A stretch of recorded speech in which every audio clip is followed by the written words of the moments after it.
On arrivait, on n'a jamais manqué de rien, mais enfin, c'était pas l'abondance. Il fallait survivre. Il n'y avait pas d'animosité de la part d'une communauté contre la communauté juive, par exemple. C'est difficile, hein, il y a longtemps. C'est-à-dire que oui. C'était un peu virtuel, cet antisémitisme. C'est-à-dire qu'il y avait des lois, oui. mais en fait, c'était pas sur le terrain. On les sentait pas. On les sentait d'une façon tout à fait superficielle. Oui, sauf veille de Pessah, une année, les colons ont dit qu'il y a eu un crime, un garçon qui a été tué, on ne sait pas par qui. Alors il a couru cette rumeur disant que c'était les Juifs qui avaient tué ce petit pour prendre son sang et en faire les galettes de Pessah. Alors ça avait rendu fou la communauté. Il dit mais c'est contraire à nos règles, nous on n'a pas le droit. Pourquoi? Et l'Église à ce moment-là? L'Église, muette, aucune réaction, non. Vis-à-vis de ce crime de sang, ce rituel, ce meurtre rituel, enfin cette rumeur de meurtre rituel, l'Église n'a rien dit? L'Église restait muette, non. L'Église avait peur un petit peu des Arabes, peut-être, je ne sais pas, ils ne voulaient pas prendre... Qui a diffusé cette rumeur? Comment connaître le départ d'une rumeur? Je ne sais pas. C'est-à-dire que même les musulmans... Ah oui, c'était su, bien sûr. Vous, les Juifs, vous avez tué un tel pour prendre son sang. Même les musulmans? Oui, ils le disaient, bien sûr. Subitement, vos amis, enfin... Ah oui, nos amis n'osaient pas, parce qu'ils... Vous sentiez qu'il y a eu un changement d'attitude envers vous de la part de la communauté musulmane, de la communauté espagnole? Ah ben oui, dès qu'on a su que le gouvernement de Vichy prenait de l'ampleur en France, les répercussions se sentaient en Algérie. De la façon telle que la rumeur du meurtre rituel? Exactement, bien sûr. Et là, à ce moment-là, on n'osait plus même se montrer, ni sortir, ni aller au cinéma, il y avait un malaise énorme, bien sûr. On a eu très peur. Je vous dis tellement bien que mon frère envisageait de dire si un jour on est arrêté ou s'il y a un problème, eh bien, on ne va pas se tomber entre les mains de nos bourreaux. Il nous avait préparé à cette chose-là. Il ne voulait pas qu'on ait peur. Mais enfin, ça a été une période, oui, bien sûr, on n'a pas été très très heureux pendant cette période. On était malheureux, contrairement à la vie paisible que nous avions au préalable avant tout ça. On était tranquille et subitement il tout tombe sur la tête cette angoisse, cette frayeur du lendemain parce qu'on est juif. Et qu'est-ce qu'on a fait? Et vous ne faisiez rien, enfin Non, on est passif. Votre père continuait à aller à la Oui, synagogue? mais voilà une anecdote. Un matin, il revient ensemble de la synagogue. Un matin, parce qu'en été, c'était 5 heures du matin. Il revient et ils ont été agressés par des voyous, on ne sait pas, qui étaient masqués et qui les ont frappés et qui voulaient brûler la synagogue.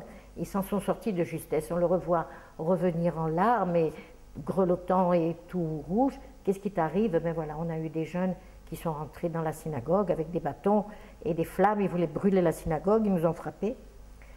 Et après, on a dit à mon père, mais tu vas pas retourner demain? Il a dit, oui, je retourne. Ils ont évité qu'elle ne brûle. Ils ont circoncis l'incendie. Et ils sont retournés le lendemain. Ils ne veulent pas leur montrer qu'on a peur d'eux. Mais à cette époque, ma mère n'était pas contente. Elle lui disait, écoute, tu prends des risques, pourquoi retourner à la synagogue puisque vous avez été agressé? Et jusqu'à ce jour, on ne sait pas si ce sont des Arabes ou des catholiques, des fascistes, on appelait. Comment on le disait? Des fascistes, c'est ça? Des fascistes. Oui, ils étaient venus 5-6 avec des foulards sur le visage et ils les ont frappés. Ils sont entrés Et depuis, on avait peur quand il allait à la synagogue qu'il ne puisse pas revenir. Jusqu'en quelle année vous viviez cette angoisse? Jusqu'à l'arrivée des Américains. En 1942? Oui, ils sont arrivés en 1942, les Américains? Oui. Et donc les Américains arrivent, qu'est-ce qui change? Là, c'est l'allégresse, la joie. Dans les rues, tout le monde, on va les accueillir, on chante dans les rues, on était fous de joie. On sentait que c'était qui venaient nous délivrer, que c'était nos sauveurs. Les Américains, on ne les remerciera jamais assez. Pour nous, du jour au lendemain, on a repris confiance. Et nous, face à notre maison, il y avait un garage qui avait été réquisitionné pour l'armée anglaise. Et nous les avions juste à côté de nous. On les recevait. On a eu le bonheur de connaître quelques Américains juifs qu'on recevait le Shabbat, qui étaient très heureux quand ils se sont annoncés comme juifs. On leur disait Shabbat, vous venez à la maison. Alors les Américains, c'était la joie, c'était le bonheur, c'était vraiment la délivrance, disons. On sentait que là, maintenant, on n'allait plus avoir peur, et que c'était... Alors, qu'est-ce qui revient comme auparavant? Pardon? Qu'est-ce qui revient? C'est-à-dire, vous retournez en classe? Ah oui, à ce moment-là, oui. À ce moment-là, tout reprend sa place. On a le droit de retourner à l'école. On retourne à l'école, mais avec un retard de 2 ans. On perd pied. On n'a plus le même... les camarades, quand on leur demande de nous remettre à jour, elles refusent, les catholiques. Quand on leur dit, bon, ben, puisqu'on est en retard, mais nous, ma soeur raconte, parce qu'elle présentait un examen, celle qui était institutrice, elle refusait de leur donner les cours. Moi, tant bien que mal, j'ai repris, mais sans enthousiasme. J'avais été tellement marquée que j'étais dégoûtée de l'école. Je ne voulais plus apprendre, je ne voulais plus. J'ai perdu pied complètement, bien qu'étant entourée par une famille presque d'intellectuels. Tout le monde était, ma soeur aînée était sage-femme, mon frère était ingénieur, mon autre frère était... Mais je ne sais pas. Des fois, je me pose la question jusqu'à ce jour, je n'ai pas compris ce qui a pu se passer. Dans ma tête, je ne voulais plus apprendre. J'ai fait un refus. Mais c'est-à-dire que malgré tout, vous retourniez en classe, oui. Tout revenait comme auparavant, et les attitudes qui avaient changé à une certaine époque ont pris place comme auparavant? Non, il y avait de l'hostilité vis-à-vis de nous, comme si on... Malgré tout? Oui. Malgré l'occupation Ah oui, mais ils américaine. n'étaient pas tellement contents que les Américains viennent, parce que ceux qui étaient vichistes, ceux qui étaient pour Vichy, sentaient que c'était la fin du gouvernement de Vichy, et que tout allait reprendre sa place. Donc, comment la vie se déroule-t-elle dans ces conditions? Les Américains les Américains ils avaient pris possession ils étaient là, ils nous épaulaient. Bon, eh ben, je ne sais pas si c'est tout de suite que les lois ont été abolies, les lois de Vichy. On a repris nos places, les fonctionnaires sont retournés travailler. Et votre père a repris le travail? Le commerce a repris, et c'est mon frère qui l'a aidé parce qu'il était déjà un peu âgé. Ça a repris, les colons sont revenus se ravitailler, les commerçants, ils fournissaient les cordonniers, le commerce reprenait. Et donc, mais quelle est la source de cette hostilité?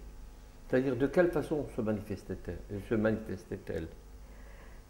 L'hostilité venait de notre joie de reprendre goût à la vie, de nous voir heureux au moment où on était malheureux. Ils étaient contents, Mais ils le faisaient de quelle façon? On vous brimait de quelle façon? Un petit peu en classe, oui, les camarades, on allait vers les camarades pour demander d'être à jour. Ils nous disaient, oh, eh ben, débrouille-toi, on n'a rien à te dire. Puis d'abord, vous êtes juif, eh ben, vous êtes partis, et tant pis pour vous, c'est pas de notre faute. Hein. Si vous avez du retard, c'est parce que vous êtes juif et qu'on ne voulait pas de vous. Et quel était donc le cercle de vos camarades? Vous fréquentiez seulement les petites juives? Vous aviez d'autres amis? Non, nous avions surtout des petites mauresques, des voisines qui étaient avec nous. On habitait côte à côte, on se fréquentait, on était vraiment... non. C'est-à-dire que les seules amitiés étaient avec la communauté musulmane? Non, nous avions des catholiques aussi, des Quand Espagnols. Oui. C'est chez cet ami, je parle lors de la déclaration de guerre. Quand on a entendu la sirène, on goûtait chez cet ami. Et après la guerre, après 1942 Eh bien, on a repris. Non, c'était des amis fidèles. Ils ne nous ont pas tourné le dos, ces gens-là. C'était des amis d'enfance. On s'est retrouvés, on était heureux d'être ensemble. Et on a repris nos relations comme auparavant. Non, pas... Donc, de 1942 jusqu'à la fin de la guerre, c'est-à-dire de 1945, quel était le quotidien? Quel était votre jour, au jour le jour? Vous continuez à aller en classe? Oui. Vous faisiez quoi? C'était une vie passive, quoi. Disons pas rien de transcendant, une vie simple, tranquille. On allait à l'école, on rentrait... Cette époque n'a été qu'un mauvais souvenir pour vous? Ah oui. C'est-à-dire cette période de 1941 à 1942? Ah oui, ça a été une vraie mauvaise... Bien sûr, ça a été la cassure, ça a été un déchirement, ça a été une période où on a senti qu'on était très, très brimé par parce qu'on était juifs. Vos frères sont-ils retournés dans l'armée française? Ils ont été démobilisés. Mais après, on les a remobilisés? On les a remobilisés pour aller faire... Oui, bien sûr. On les a remobilisés. Il a fait la campagne de... Mon frère Samuel en question a fait la campagne d'Italie. Il est allé en Corse. Il a fait... Oui, il a fait son service militaire pendant peut-être 4 ou 5 ans. Oui. On vous a rendu votre radio? On a rendu la radio. On est allé la chercher avec une joie à la mairie, bien sûr. Et à ce moment-là, on pouvait écouter Radio Londres, on pouvait reprendre, oui, bien sûr, avec grande joie, bien sûr. Et nous étions... On sentait que la vie revenait, on avait été brimés, maintenant on commençait à respirer, à être... C'est-à-dire que vous voyez la guerre, enfin le déroulement des événements d'une façon un peu plus éloignée? À la fin de la guerre, vous parlez, ou pendant? 1942-43, les événements pour vous c'était... Oui, bon d'abord parce que j'étais jeune, j'avais 10-12 ans et on n'a pas la notion de la gravité d'une guerre. On entendait bien que il y avait quelque chose, mais sans être très sûr de l'importance. Ça ne vous inquiétait pas outre mesure? Un peu, oui, quand même, oui, on avait peur, on savait qu'on risquait. La guerre faisait toujours peur, mais oui, elle n'était pas proche. Non, elle n'était pas proche. Étiez-vous au courant de ce qui était arrivé, ou ce qui arrive aux Juifs de France, d'Allemagne, d'autres pays? Ou alors vous n'étiez pas au courant? Non, il n'y avait pas, je ne pense pas. C'est-à-dire que ça ne les filtrait pas? Non, je ne crois pas. Même au sein de la communauté, personne ne parlait de ce qui aurait pu, ou ce qui est arrivé? Qu'on mettait les Juifs dans les camps et tout ça, oui. Qu'on arrêtait, ou ce qui se passait en France à ce moment-là? Ouais. Peut-être un petit peu, puisqu'on disait s'il arrivait, il y avait les étoiles jaunes qui étaient prêtes dans les mairies. Oui, mais ça, vous n'avez pas... enfin, vous avez eu la chance d'avoir eu les Américains. Oui, voilà. Mais saviez-vous ce qui se passait dans la communauté juive de France, par exemple? Peut-être qu'on a eu vent un petit peu et qu'on y avait peur, oui. Vous n'aviez que vent? Oui, oui. Il n'y avait pas de certitude, oui. Ils camouflaient les informations, les Vichysois. Ils ne voulaient pas donner... On nous privait de radio. On nous privait de radio. Bon, il n'y avait pas la télé. Comment être informé? Et c'était tellement énorme qu'on ne voulait pas y croire. C'était tellement... Ça a été le problème. On disait quoi, par exemple? On disait les Juifs en France sont persécutés, on les met dans des camps de travail. On ne disait pas qu'on les envoyait dans des camps d'extermination. On disait, oui, on les prend, mais on les fait travail obligatoire. Bon, ben s'il faut travailler, on travaillera, c'est pas un problème, on n'a jamais eu peur de travailler. On ne pensait pas que c'était aussi important, aussi grave. On a minimisé l'énormité de cet acte qui venait prendre les Juifs chez eux, les enfants, les parents, non, on ignorait. De toute cette époque, vous êtes allé à Oran? Oui, bien sûr. On allait, oui. J'avais eu un problème d'yeux, je crois. J'avais eu mal aux yeux et ma mère m'avait emmené parce que il fallait voir un spécialiste. Et bon, on a été sans problème. On a pris l'autocar, on est allé dans la famille, on avait notre médecin. Combien cette période, bien que courte, oui. Relativement, vous a-t-elle influencé? Dans quel sens? Dans le sens en général, vous avez passé une période de discrimination. Oui, d'inquiétude et de peur, bien sûr. Est-ce que ça vous a influencé au point que vous ne pouviez plus faire autre chose même après? Oui. Ou alors c'était comme un cauchemar? Vous avez passé un cauchemar. On a eu un cauchemar. Est-ce que ça influence le quotidien de votre famille? Évidemment, bien sûr. On était tous dans l'angoisse et bien sûr, c'est un cauchemar de savoir que si on... Ça vous l'avez passé, mais après? Après encore, on a traîné derrière nous cette angoisse. De quelle façon? C'est-à-dire, comment cela a influencé? Je ne sais pas. On était... À table, est-ce qu'on... On parlait de ça. Parlez-vous de ça, le Shabbat, ou alors ça ne faisait partie que des souvenirs dont il ne faisait pas bon de souvenir?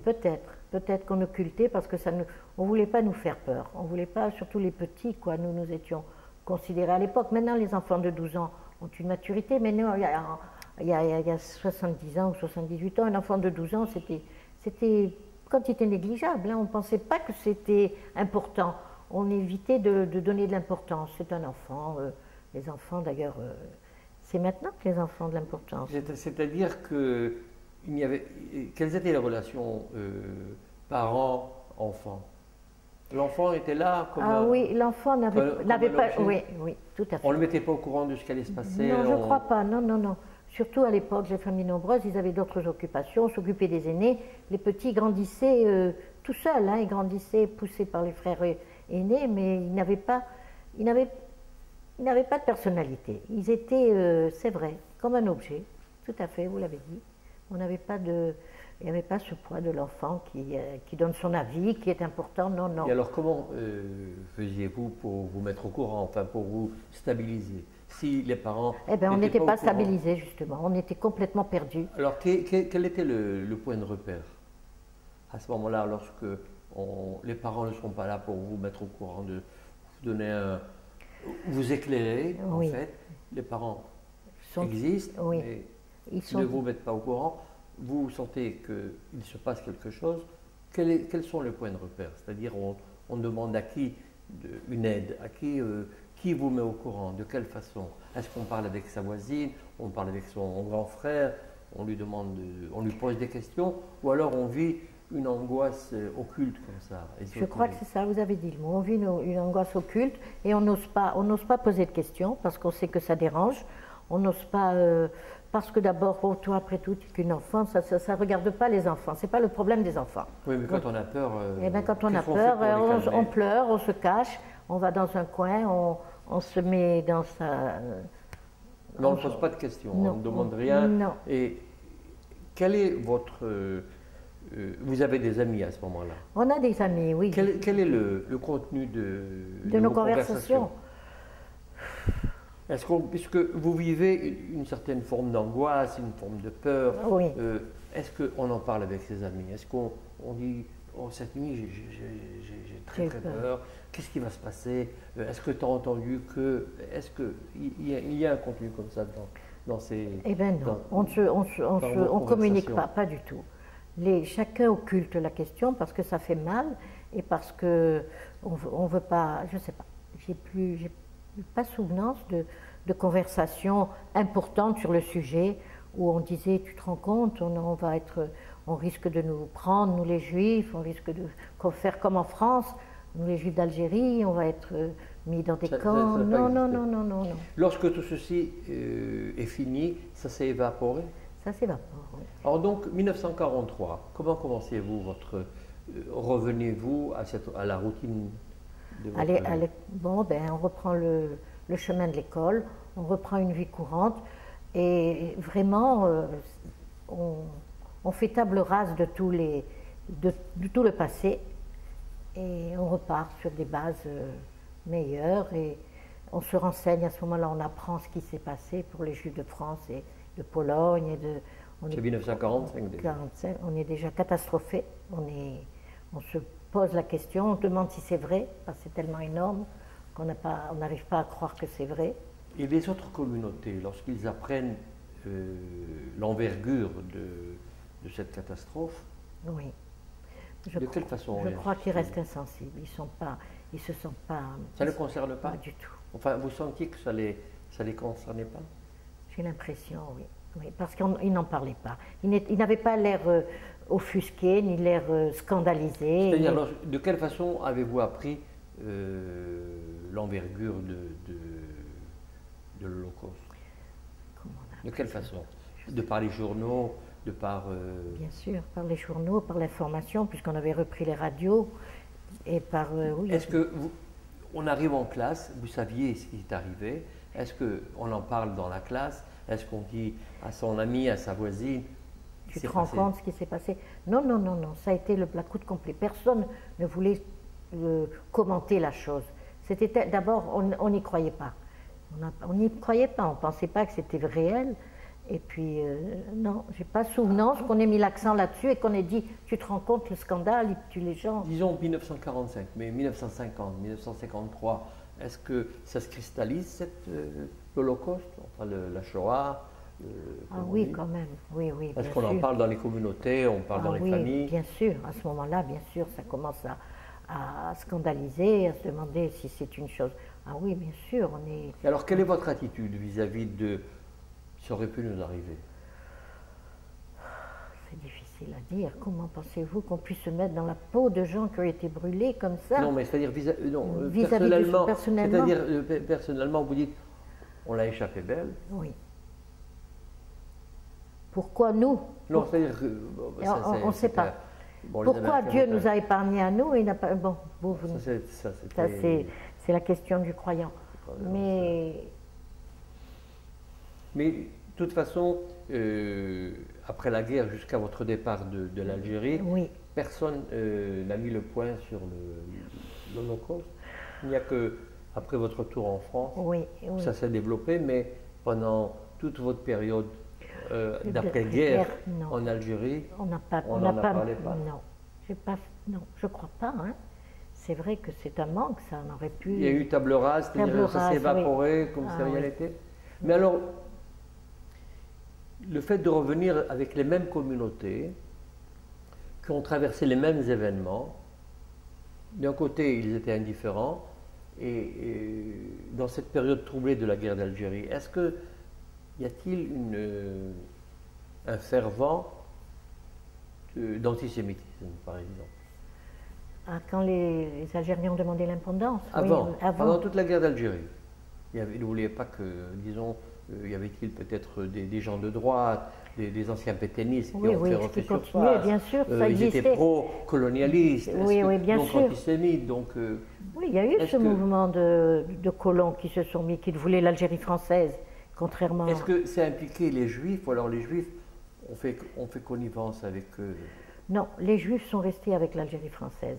Ils n'ont pas été dans l'OAS, parce qu'il y a eu ce mouvement d'OAS qui a fait que c'était... Non, il y avait très peu, ou presque pas de Juifs. Les Juifs, nous sommes ou restés neutres, ou nous n'avons pas... On espérait, bon, peut-être garder l'Algérie.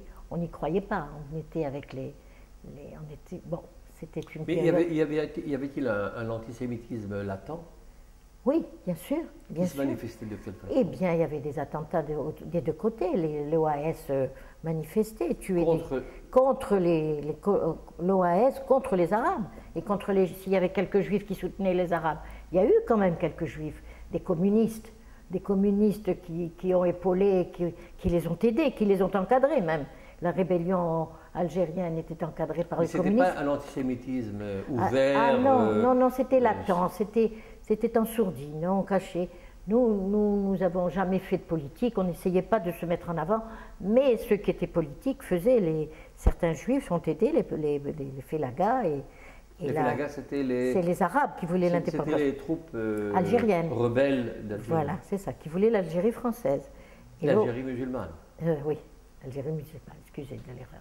L'Algérie musulmane et l'OAS, c'était les Français, les fascistes. L'OAS, c'était l'organisation de l'armée secrète qui était une organisation fasciste, tous les fascistes, tous les pétainistes, française. Voilà, exactement, qui voulaient, qui combattaient, qui se combattaient un peu. Mais à aucun moment il y a eu un renouveau ou un renouveau d'antisémitisme sur la base de cette guerre d'Algérie. Sur la base de la guerre d'Algérie. Non, non, les Juifs, ils les ont laissés tranquilles, puisqu'ils avaient d'autres chats fouettés, si j'ose dire.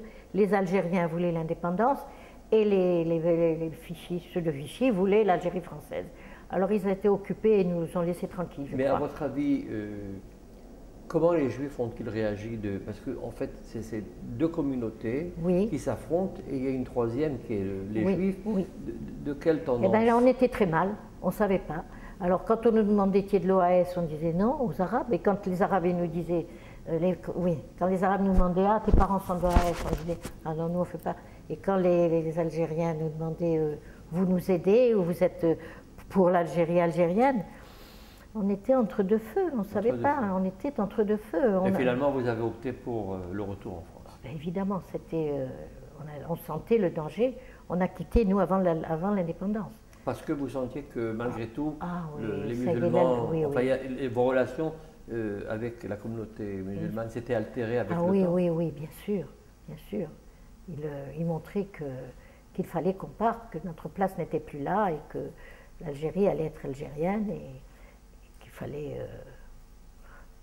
Mais encore, dans cette situation, les Juifs étaient très mal, parce qu'on pouvait aller dans aucun camp, on ne pouvait pas être OAS, c'était pas notre quotidien, les fascistes et les anciens de Vichy, on ne pouvait pas être avec eux. Et l'Algérie algérienne aussi, on n'était pas tellement pour, parce que bon, on avait nos privilèges et on croyait les garder, parce que c'est vrai qu'on a fait Suel Burnous, on employait des petites domestiques qui avaient peut-être 10-12 ans, c'était la norme, hein, c'était pas quelque chose. Non, au contraire, elles étaient bien contentes, elles étaient nourries, elles étaient logées. Bon, enfin, c'était le contexte de l'époque. Mais le fait d'être venu en Israël, oui. Quel est votre point de vue? Alors là, c'est une chose qu'on caressait. C'est d'ailleurs ce qu'on se disait. Peut-être que l'erreur a été d'aller en France et de ne pas être venu tout de suite de l'Algérie. Non, parce que les enfants étaient petits, ils suivaient. Les enfants étaient 10, 12 ans, 11 ans. On aurait eu la chance de les avoir avec nous. Mais il y avait la grande inconnue. On pense que c'est l'agent juif qui ne nous a pas assez informés. On n'a pas été informés sur la possibilité de refaire notre vie ici. Mon mari était fonctionnaire de l'État, il était dans les contributions, il avait un salaire, je ne travaillais pas. On avait quand même 3 jeunes enfants qu'il fallait et revenir là, c'était... Mais ce rêve restait en fond de nous, parce qu'à chaque Pessah, quand on disait l'année prochaine à Jérusalem, c'est resté dans notre tête, et ça, on pouvait pas l'effacer.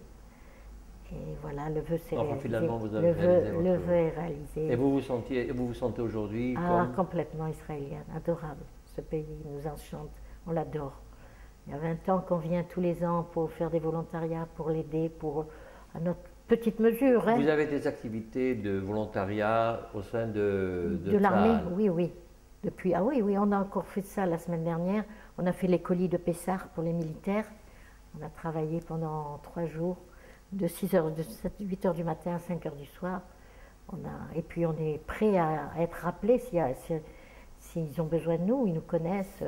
Nous sommes les doyens, nous sommes les plus anciens du volontariat. On connaît très bien M. Davidi. Vous connaissez M. Davidi, c'est le général qui a créé cet organisme, qui a créé le volontariat. C'est lui qui a créé le volontariat et c'est notre ami. Maintenant il est à la retraite, c'était un général de parachutiste, oui. Maintenant, il est très âgé et il nous visite chaque fois qu'on fait un volontariat. Il vient nous visiter. On a de très bonnes relations avec lui. Et on fait ça avec une joie terrible. Moi, quand j'ai revêtu l'uniforme de Tzahal, la première fois, je crois que je rêvais, je regardais le ciel, je dis mais c'est vrai, je suis en Israël et je revêts le vêtement. Et on a travaillé, ils étaient fiers de nous. Et on souhaite que ce pays retrouve la paix parce qu'on l'aime trop. Et que Dieu exauce tout le monde. Madame Jeanne, je vous remercie de votre témoignage. Merci beaucoup, madame. Merci à vous. Ben